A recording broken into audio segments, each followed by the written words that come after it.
आज हम सभी लोग शमशेर बहादुर सिंह की कविता उषा पढ़ने जा रहे हैं। इस उषा कविता में कवि ने उषा काल का वर्णन किया है। उषा काल मतलब भोर का जो समय होता है उसको हम उषा काल कहते हैं। प्रकृति में किस तरह क्षण क्षण परिवर्तन होते हैं, इस परिवर्तन का बड़ा ही मनोहारी और सुंदर रमणीय चित्रण कवि ने अपनी इस कविता में किया है। यह पूरी कविता प्रकृति चित्रण से भरी हुई है। ठीक है, इस कविता में कवि ने यह संदेश दिया है कि किस तरह से प्रकृति कितनी मनोहारी है, रमणीय है, और प्रकृति मनुष्य को किस तरह से अपनी ओर आकर्षित करती है, प्रकृति में कैसे कैसे परिवर्तन होते हैं, इन सारी बातों की चर्चा उन्होंने अपनी इस कविता में किया है। ठीक है, आइए इसकी व्याख्या देखते हैं। प्रात नभ था बहुत नीला शंख जैसे। प्रात नभ, प्रात नभ माने सुबह का आकाश कैसा था? बहुत नीला शंख जैसे। भोर का नभ, राख से लीपा हुआ चौका अभी गीला पड़ा है। बहुत काली सिल जरा से लाल केसर से कि जैसे धुल गई हो। स्लेट पर या लाल खड़िया चाक मलती हो किसी ने, नील जल में या किसी की गौर झिलमिल देह जैसे हिल रही हो। और जादू टूटता है इस उषा का, अब सूर्योदय हो रहा है। बच्चों, सूर्योदय होने के पहले का जो समय होता है उसको हम उषा काल कहते हैं। इसी उषा काल का वर्णन कविता में कवि ने किया है। प्रात नभ था, प्रात नभ माने प्रातः काल का, सुबह का आकाश था। कैसा था? नीले शंख जैसा। इस पूरी कविता पंक्ति में उपमा अलंकार है, यानी प्रातः काल के आकाश की उपमा किससे दी गई है? नीले शंख के जैसे। अब आइए, भोर का नभ। बच्चों, आधी रात के बाद जब भोर होता है तो भोर के समय का जो आकाश होता है उस आकाश को देख करके कवि कल्पना करते हुए कहता है कि ऐसा लगता है मानो भोर के समय का आकाश राख से लीपा हुआ चौका। चौका आप सभी जानते हैं, जहाँ पर भोजन बनता है, रसोई घर। तो इस पूरी कविता को ग्रामीण परिवेश से जोड़ करके कवि ने प्रस्तुत किया है। पूरी कविता को कवि ने ग्रामीण परिवेश से जोड़ करके प्रस्तुत किया है कि बच्चों, गांव में महिलाएं सुबह भोर के समय उठ जाती हैं और उठने के बाद अपने रसोई घर को, चौके को राख और मिट्टी पानी मिला करके अपने चौके को लीपती हैं, उसकी सफाई करती हैं। और उसके बाद क्या करती हैं? सिलबट्टे पर मसाला पीसती हैं। फिर स्लेट लेकर के उनके बच्चे, स्लेट आप सभी जानते हैं, जैसे छोटे छोटे बच्चे जो है वो काले रंग का पत्थर का होता है, उस पर लोग लिखते हैं। तो स्लेट लेकर के बच्चे स्कूल को जाते हैं। यानी पूरी कविता को ग्रामीण परिवेश से जोड़ करके यहाँ पर प्रस्तुत किया है कवि ने। प्रात नभ था बहुत नीला शंख जैसे, यानी प्रातः काल का आकाश किसकी तरह से था? देखने पर ऐसा लग रहा था जैसे नीला शंख हो। अलंकार। भोर का नभ, अब भोर जब होता है रात के बाद, तो भोर के समय के आकाश को जब कवि देखता है तो कल्पना करते हुए कहता है कि ऐसा लगता है जैसे किसी ग्रामीण महिला ने राख से अपने चौके को लीपा। ब्रैकेट में दिया अभी गीला पड़ा है, ये कोष्ठक में दिया गया है।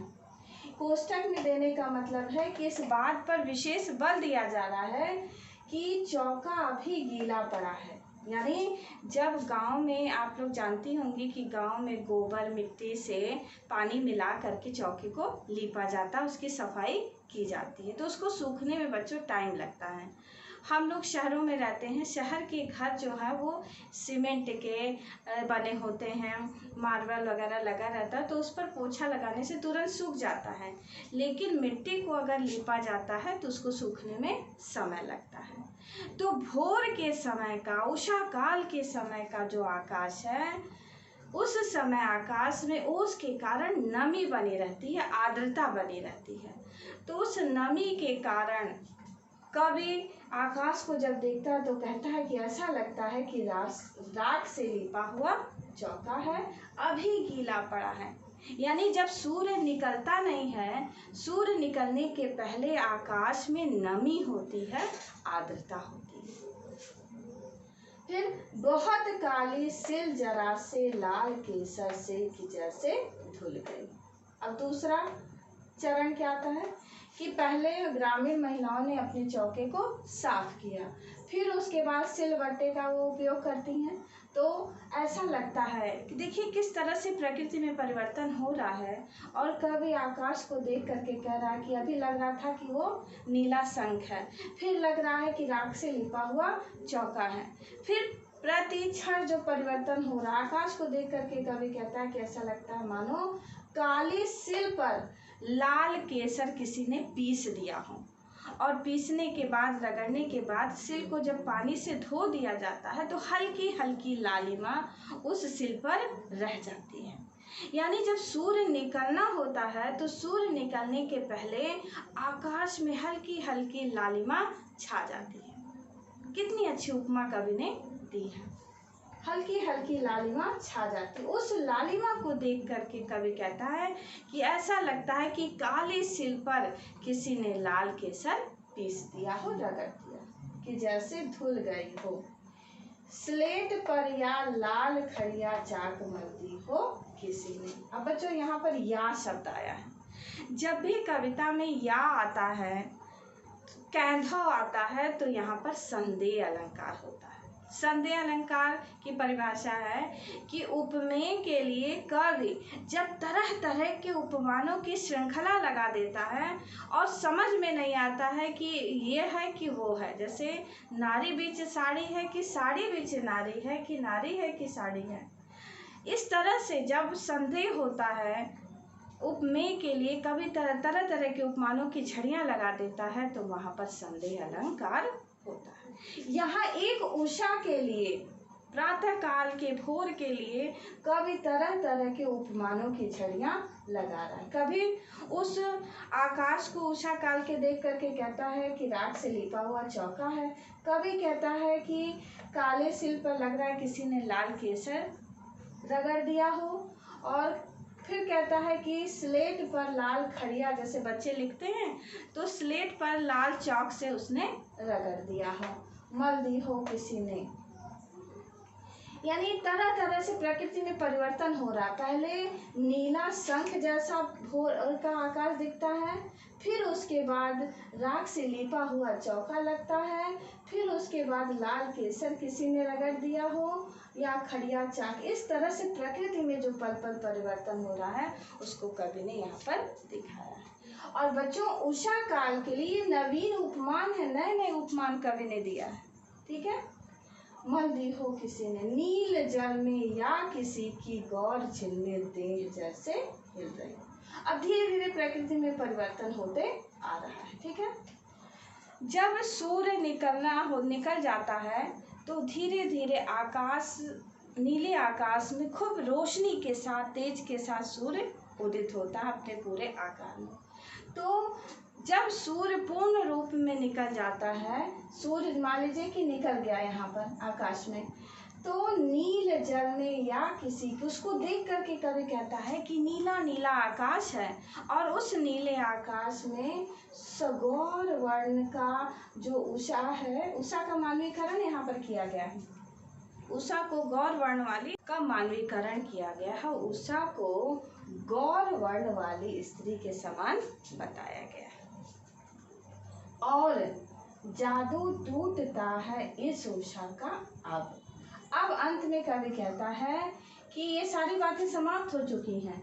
अब इस उषा का भोर के समय का जो है वो जादू माने प्रभाव धीरे धीरे समाप्त हो रहा है। क्यों हो रहा है? क्योंकि सूर्योदय हो रहा है। जब सूर्य अपने पूरे आकार में निकल जाता है तो भोर के समय का जो प्रकृति में तरह तरह से परिवर्तन होते हैं वो धीरे धीरे समाप्त होता है। तो कवि कहता है कि उषा काल का जो जादू था, जो तरह तरह से परिवर्तन दिखाई दे रहा था, वो धीरे धीरे समाप्त हो रहा है, क्योंकि सूर्य जो है वो पूरी तरह से उदित हो गया। तो इस प्रकार बच्चों मैंने इसकी व्याख्या आपको समझा दी। आइए अब इसका कला पक्ष देखते हैं, शिल्पगत सौंदर्य। इस पूरी कविता में उषा माने भोर के समय का स्वाभाविक वर्णन है। ठीक है, समस्त कविता बिंबात्मक है। बच्चों, बिंब शब्द का अर्थ होता है वर्णन किए जाने वाले विषय के स्वरूप का बोध। पूरे में दृश्य बिंब है। ऐसा लग रहा है कि आंखों के सामने प्रकृति में भोर के समय तरह तरह परिवर्तन हो रहा है।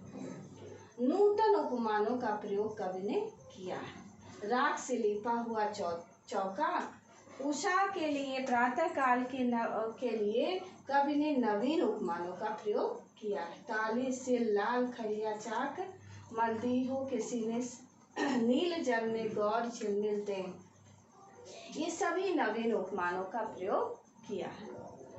प्रयोगवादी कवि भदेश में भी सुंदरता की कल्पना कर लेते हैं। शमशेर बहादुर सिंह प्रयोगवादी कवि हैं और उन्होंने कुछ नया प्रयोग अपनी इस रचना के माध्यम से किया है। भाषा सरल, देशज तथा तत्सम शब्दों का प्रयोग है। लघु शब्दावली का प्रयोग है। बहुत छोटे छोटे लघु शब्द हैं जिसको समझने में बहुत आसानी होती है। उषा का मानवीकरण किया गया, इसलिए मानवीकरण अलंकार है। अभी गीला पड़ा है यानी प्रातः काल की आर्द्रता गीलापन का सूचक है। संदेह अलंकार, या क्या, तो यहाँ आया है या।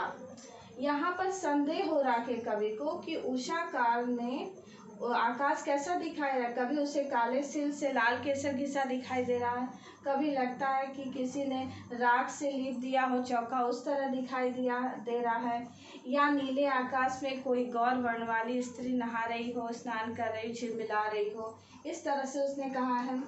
संदेह अलंकार है। नीला शंख जैसे में उपमा अलंकार है, उत्प्रेक्षा अलंकार है। प्रकृति में भोर के समय हो रहे पल पल परिवर्तन का वर्णन कवि ने किया है कि सूर्योदय होने के पहले जो भोर का समय होता है उसको उषा काल कहते हैं, और उषा काल में प्रकृति में क्या क्या परिवर्तन होते हैं, इस सारी बातों को कवि ने अपनी इस कविता में बताया है। बच्चों, इस कविता को कवि ने ग्रामीण परिवेश से जोड़ करके प्रस्तुत किया है। बड़ी ही मनोहारी और रमणीय कविता ये है। धन्यवाद।